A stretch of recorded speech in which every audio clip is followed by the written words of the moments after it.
Like Kanye West and all that other stuff? Yeah. These Aboriginal teenagers are from Alice Springs. Yeah, we from America. We came all the way out here to talk to you guys.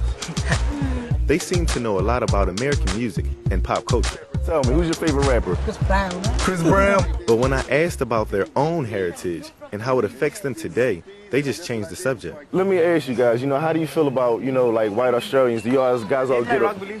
Who play rugby? Yeah. They wouldn't talk about their heritage, even though they live in the heart of Aboriginal land.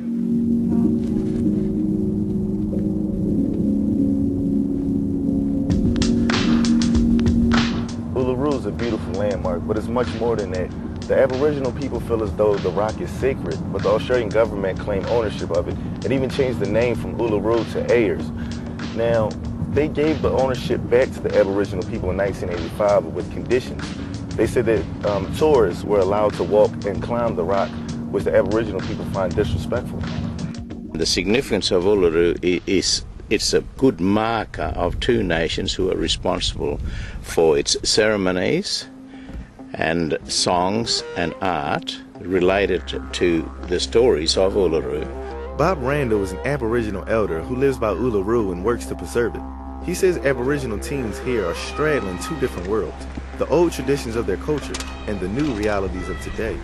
Luckily, we still maintain a bit of the old ways as well as learning the new ways.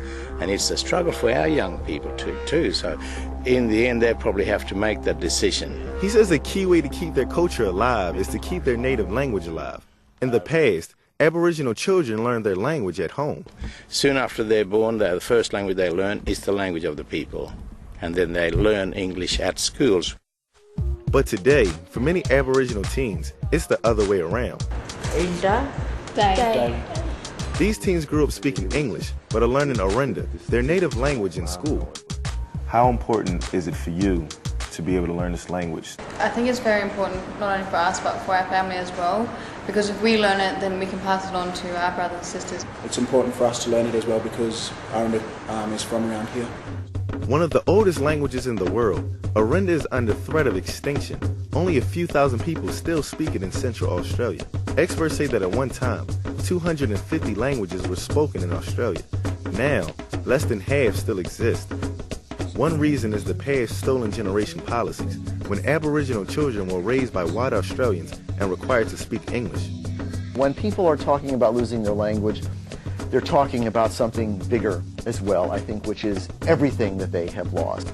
Now, this is the first group of Indigenous students that have actually completed Australian language course in Arenda, and of course, yes, they did marvellously. Are you guys able to use the language skills that you learned to, turn it into a profession?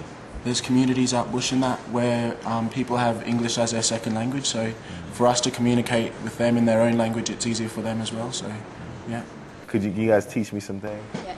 Water. Like with a D. Yeah. Water. Yeah. Oh, water. Yeah. Water, my friend. It's like, what's up? Like, Hey, what's up? Water, channel one. In this area, the younger generation is trying to stay connected to the traditional ways.